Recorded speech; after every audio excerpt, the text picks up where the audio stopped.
A spotted hyena cub can enter the world already carrying social consequences. Before it has hunted anything, defended territory, or earned a meal, its mother's position can shape its future. In a clan, rank affects access to food, allies, protection, and eventually reproductive success. Even stranger, females usually dominate males, and daughters often remain inside the clan, where these family power lines continue. This is not chaos ruled by whoever bites hardest. It is a surprisingly organized society, built on memory, relationships, inheritance, cooperation, and conflict. So how does a helpless cub learn where it belongs? And why did evolution build a system this ruthless? First, forget the cartoon version of the hyena. Spotted hyenas do make famous laughing calls, but those sounds are not simple expressions of happiness. Their vocalizations communicate information during stressful, competitive, or social situations. They are also not merely cowardly scavengers waiting for lions to finish dinner.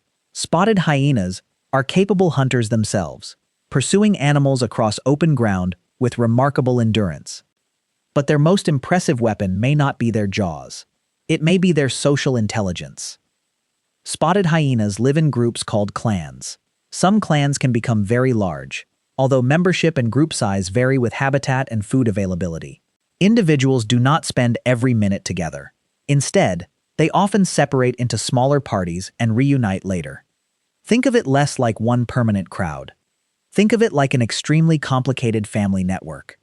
And everyone needs to remember who matters. At the center of that network is a dominance hierarchy. In many spotted hyena clans, adult females outrank immigrant adult males. Female lines form the social backbone of the clan. A high-ranking mother generally gives her cubs an enormous advantage. That advantage begins surprisingly early. Spotted hyena cubs are unusually developed at birth, compared with many carnivores. They are born with their eyes open and with teeth already emerging. Twin cubs may compete aggressively, especially when resources are limited. But sibling competition is only the opening lesson. Soon comes the larger classroom, the communal den.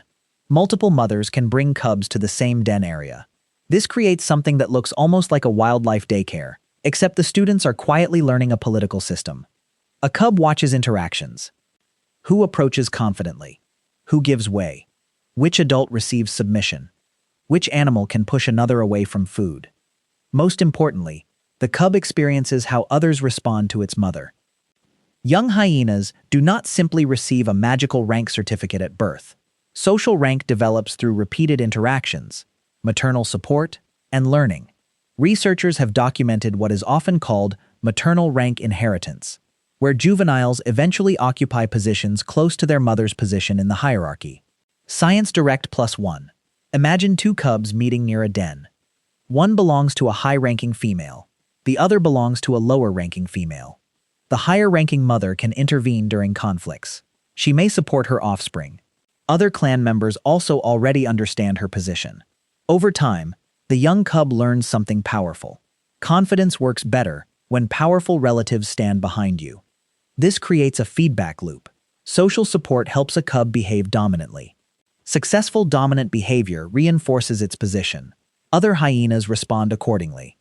The hierarchy becomes real because everyone participates in maintaining it. That may sound strangely familiar, but hyenas take family connections very seriously. Females typically remain in their natal clan, while many males disperse after reaching maturity. An immigrant male entering a new clan often begins at a low social position relative to resident females. Science Direct +1. So being male does not automatically make you powerful. Being large does not automatically make you powerful either. A younger female with strong social standing may dominate an adult immigrant male. That is one reason hyena society can surprise human observers. We often expect animal dominance to work like a simple wrestling tournament. Biggest animal wins. Case closed. Hyenas apparently did not receive that memo. Their power system depends heavily on social relationships, and rank matters most when something valuable appears. Food. A fresh carcass can turn a peaceful gathering into an intense competition. Many mouths may arrive quickly. Meat disappears fast. Individuals with higher status can gain better access, while lower-ranking animals may have to wait, maneuver carefully, or search for another opportunity. Female dominance is especially important here because mothers face enormous nutritional demands. Spotted hyena cubs depend on milk for an unusually long period compared with many carnivores. Producing that milk is expensive. Access to food can therefore influence more than tonight's dinner. It can influence the next generation. Studies of spotted hyena society have long connected female dominance with priority access to food for females and their offspring. Science directed. Now the hierarchy stops looking like pointless bullying. It starts looking like a system shaped by competition over resources. Still ruthless, but biologically understandable. Then comes another misconception. If hyenas are scavengers, why build such sophisticated hunting bodies? Because spotted hyenas are predators too.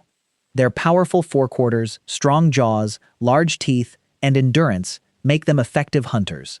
They can chase prey over distance, coordinate with other clan members, and exploit opportunities that would overwhelm a solitary carnivore.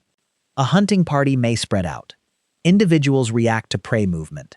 Some animals continue pursuit, while others position themselves differently. There is no tiny hyena coach drawing arrows on a whiteboard. Yet cooperation emerges from experience, communication, and shared goals. And this creates another connection between rank and survival. Successful hunts produce food. Food attracts competitors. Competitors make social status matter again. A lower-ranking hyena might help capture prey and still face disadvantages once many clan members arrive. Nature does not promise equal portions for equal effort. But hunting is only half the story. Hyenas are also exceptionally effective scavengers. Their jaws and digestive systems allow them to consume materials many predators leave behind. They can crush bones, access marrow, strip carcasses thoroughly, and digest substantial amounts of tough animal material. That ability gives them an ecological role humans often underestimate. A carcass is not just free meat. It is biological material waiting to decompose. Scavengers remove that material quickly. By consuming remains, scavenger communities recycle nutrients and can reduce opportunities for certain pathogens to persist or spread from carcasses. Research on scavengers increasingly highlights these ecosystem services, including waste removal and potential disease reduction. PubMed Central, PMC. So the animal often portrayed as dirty is actually helping clean ecosystems. That is a beautiful piece of biological irony. Hyenas can hunt healthy prey, compete with other predators, steal food, lose food to rivals, and consume carcasses they never killed. The correct label is not hunter or scavenger. It is opportunist, and opportunism is one reason they survive in difficult landscapes. Now return to that cub at the communal den. At first, its world is tiny. Mother, sibling, milk, dark shelter, nearby cubs. Then the map expands. The cub begins recognizing clan members. It watches greetings. It observes aggression. It learns when to approach and when to retreat. It experiences support from relatives. Eventually, these small interactions become something much larger. A social identity. Spotted hyenas are capable of recognizing relationships among other clan members, not merely remembering their own personal encounters. Their social lives have therefore attracted comparisons with cognitively complex primate societies. PubMed Central. That matters because clan life creates a difficult mental problem. You need to know who outranks whom. You need to know who associates with whom. You need to recognize allies. You need to recognize rivals. You need to understand when one conflict could suddenly involve several additional animals. Picking a fight with one hyena may accidentally mean picking a fight with her relatives. This is where raw strength becomes insufficient. A socially intelligent animal survives by reading the room, or, in this case, reading the savanna. And the system is not perfectly stable. Dominance hierarchies can persist for long periods, but social disruptions and changes do occur. Families can rise or fall.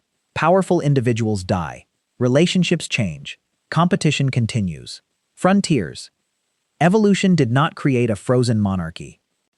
It created a dynamic social system. That distinction matters. The cub is not born knowing every rule. It is born into circumstances that influence which rules others will teach it. Its mother provides more than milk. She provides social leverage. Her relationships become part of the cub's starting environment. Her enemies may become relevant. Her allies may become useful. Her rank can affect opportunities that accumulate over years. That is why the hierarchy feels so brutal. The cub did not choose its starting position. Yet that position can influence access to resources. Still, the hierarchy also makes large cooperative groups possible. When animals repeatedly recognize status, relationships, and expectations, every encounter does not need to become a full-scale physical battle. A dominant system can reduce uncertainty. Everyone has information about everyone else. Conflict still happens. Sometimes seriously. But social order can prevent every disagreement from becoming a fight to the death. And now the strange pieces fit together. The laughter is communication, not comedy. The clan is a network, not a random mob. Female dominance is tied to social relationships and competition for resources. The cub's future begins with inherited social advantages, then develops through learning and interaction. Hunting shows cooperation.